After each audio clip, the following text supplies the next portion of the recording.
एक बार फिर आपका स्वागत है। अगली खबर बहादुरगढ़ से। बहादुरगढ़ में पूर्व मंत्री मांगे राम के बड़े बेटे जगदीश नंबरदार ने संदिग्ध परिस्थितियों में आत्महत्या कर ली है।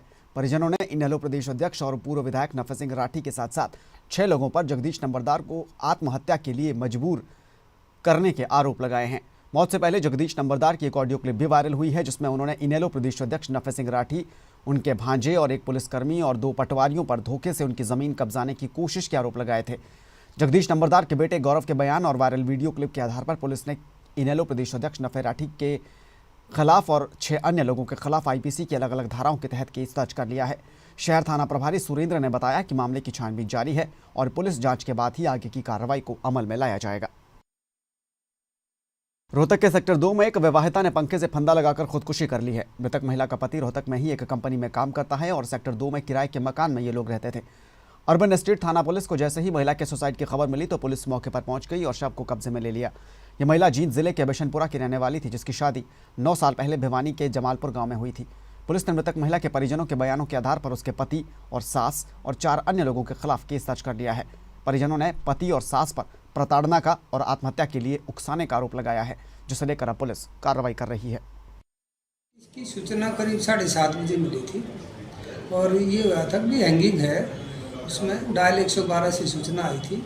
तो उसी टाइम जो है ना मौके पर एफएसएल टीम भेज दी गई थी और महिला हेड कांस्टेबल और इसके जो है ना परिवार वालों ने, इसके भाई ने, इसका भाई है विजय, उसने मुकदमा दर्ज कराया है कि मेरी बहन को जो है ना ये तंग रखते थे, इस कारण से इसने आत्महत्या करी है, जिस पर मुकदमा दर्ज कर लिया गया है। इसके मृतका के पति के खिलाफ, सास और 4 अन्य के खिलाफ भी करा है। अभी जांच चल रही है। जांच के बाद जैसा होगा, जो भी इसमें शामिल होगा, उसके खिलाफ तुरंत उसको अरेस्ट कर लिया जाएगा।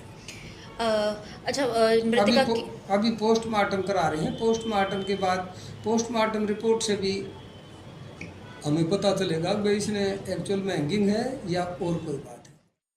उधर पलवल जिले के हुडा सेक्टर 12 में हुए delivery boy blind murder case में भी पलवल पुलिस को बड़ी कामयाबी हाथ लगी है। पुलिस ने महज 15 घंटों में ही हत्या की वारदात का खुलासा किया है।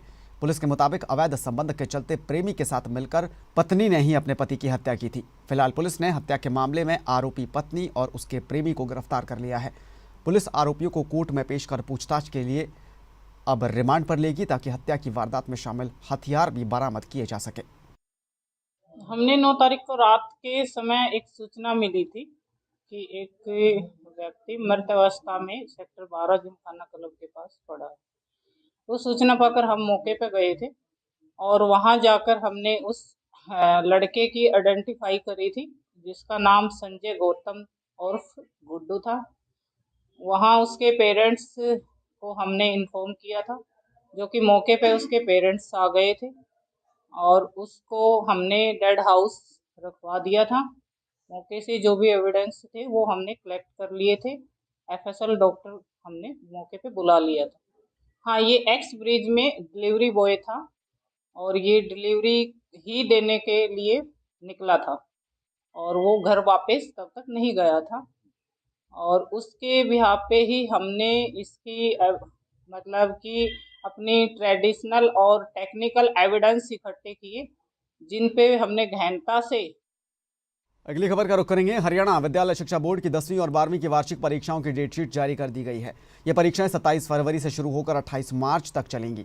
ये जानकारी हरियाणा विद्यालय शिक्षा बोर्ड के चेयरमैन डॉक्टर वीपी यादव और बोर्ड सचिव कृष्ण कुमार ने दी है। उन्होंने बताया कि 10वीं और 12वीं की परीक्षाएं 27 फरवरी से शुरू होंगी। इन परीक्षाओं का आयोजन एक ही सत्र में दोपहर 12:30 बजे से 3:30 बजे तक किया जाएगा। उन्होंने बताया कि 10वीं और 12वीं की परीक्षाओं में कुल 6,25,000 के लगभग छात्र छात्राएं परीक्षा में बैठेंगे। इसके लिए हरियाणा प्रदेश में 1,500 परीक्षा केंद्र बनाए गए हैं। 28 मार्च को परीक्षाएं पूरी होने के बाद जल्द ही नतीजे भी घोषित कर दिए जाएंगे। इस बार जो वार्षिक परीक्षाएं हैं, हरियाणा विद्यालय शिक्षा बोर्ड आज उनकी डेट शीट जारी कर रहा है और ये 27 फरवरी से शुरू हो जाएंगी परीक्षाएं और आखिर में 28 मार्च तक ही चलेंगी। 10वीं और 12वीं की दोनों की परीक्षाएं हैं। समय जो है इनका सुबह 12:30 से शायद 3:30 बजे तक का समय रहने वाला है इनका। एक ही सत्र में क्या पूछा आपने? हाँ, एक ही सेशन रहेगा। जो कि 12:30 शुरू होगा, 3:30 बजे परीक्षाएं समाप्त हो जाएंगी। 10वीं और 12वीं के मिलाकर 6.25 लाख के आसपास विद्यार्थी हैं जो इसकी परीक्षा देंगे। वो पूर्ण रूप से अभी आई नहीं हमारे पास, पूरे सेंटर बन जाएंगे, हम डिक्लेरेशन बाद में करेंगे।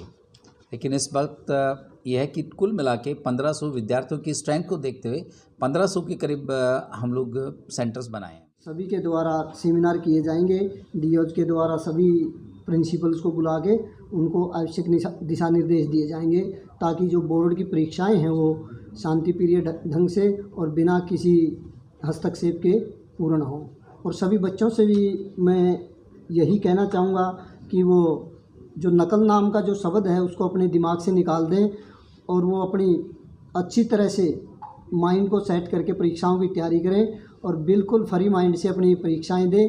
किसी तरह का परीक्षाओं का बर्डन अपने दिमाग पर न लें, फ्री माइंड से अपनी परीक्षाएं दें। एक और ब्रेक का वक्त तो चला है। ब्रेक के बाद बात मौसम की करेंगे। आप बने रहिए पीटीसी न्यूज़ के साथ।